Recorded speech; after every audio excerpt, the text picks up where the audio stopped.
Earlier this year, when former President Trump attended the U.S. Libertarian Party conference and received a hostile reception there, it brought attention to the takeover of the Libertarian Party by the populist right-aligned Mises caucus over the past few years, and the frustrations of true libertarians towards this development.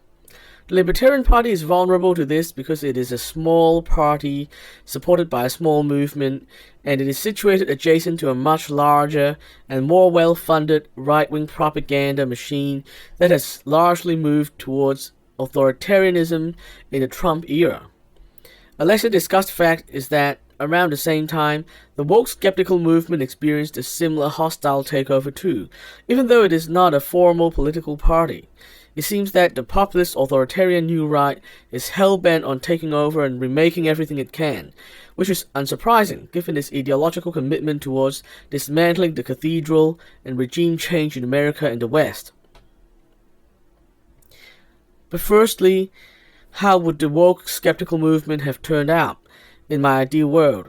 My hope was that it would have been the beginning of a culture where people actually looked at issues in a thoroughly rational way, where independent thinking and good faith discussion were encouraged, and where skepticism to established narratives were the norm.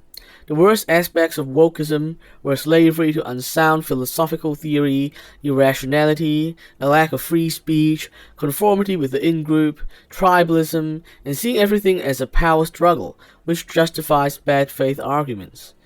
The reaction against wokeism would have been the catalyst for the coming together of people who rejected these things, thus forming a community with the opposite kind of culture, or so I hoped. If this was successful, then the new community wouldn't just be critiquing wokeism, which would be quite limiting anyway. We would critique all sorts of bad ideas in the same way, whether they came from the left or the right. This would also fit nicely with my philosophical commitments as a moral libertarian. Allowing free speech without a fear of cancellation would be an important part of upholding equal moral agency for every individual. And a truly free and fair marketplace of ideas would allow the best and most moral ideas to win out. My vision was ultimately made impossible by the reactionary populist New Right, which saw frustration with wokeness as something they could exploit politically. The New Right is basically a reactionary program that wishes to supplant establishment conservative politics, which it sees as weak and useless. It wants to remake society and turn the clock back by decades at least, using highly authoritarian means, inspired by everything from Catholic integralism to Viktor Orban's illiberal democracy model. The New Right saw that frustration with wokeness could be weaponized to make the case for the kind of radical authoritarian program. Thus, well-funded right-wing propaganda began coming at the woke skeptical discourse like a hurricane, a force so powerful that we were unprepared to counter it.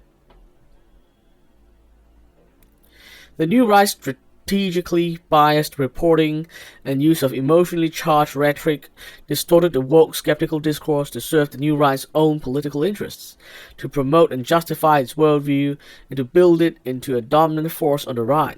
In doing so, they turned woke skepticism from being about rationally critiquing the unsound ideas of postmodern critical theory to being about moral panics around things like woke corporations, certain LGBT issues, and liberal education policies.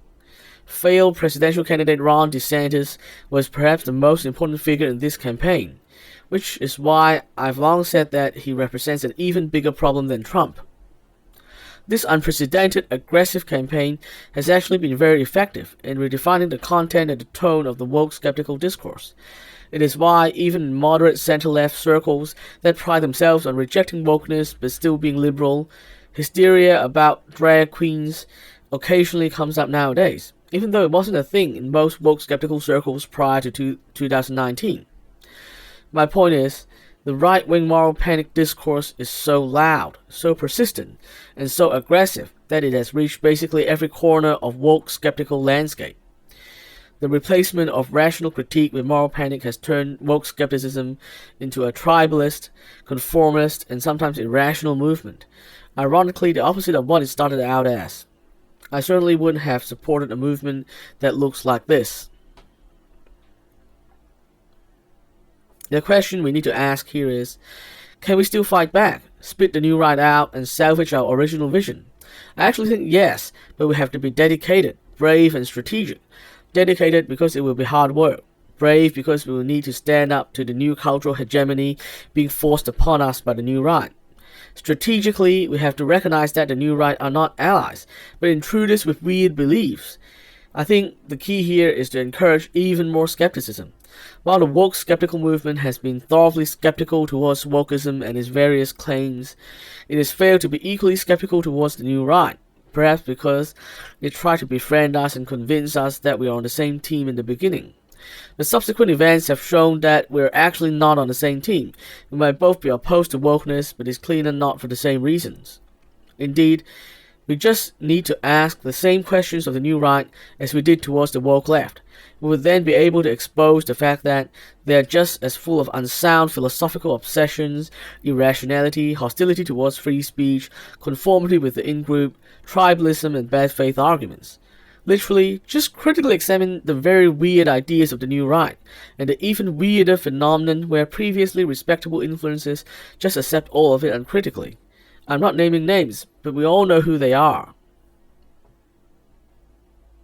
Indeed, going forward, I think the key is just to be consistently skeptical. We need to be especially skeptical towards ideas that appear to be too popular, especially in the online context. What I mean by too popular is that too many people uncritically accept it, parrot it, even go crazy over it, despite it clearly not being very sound. Be especially skeptical if all the big name influencers are pushing the same thing at the same time. Wokeness started out exactly like this, and we saw right through the Emperor's New Clothes situation, which we sought to expose. Now it's time to do the same to the baseless rhetoric about woke corporations, the idea that the West should emulate Hungary, the supposed dangers of drag queens, the supposed immorality of IVF, the idea that mixing religion and politics supposedly serves the common good, and the like. Push back with a lot of skepticism. We want to debate against wokeness because we push back with skepticism, and we should do the same to the new right. And maybe, just maybe, we will get the truly pro-liberty, woke skeptical movement of 2018 back.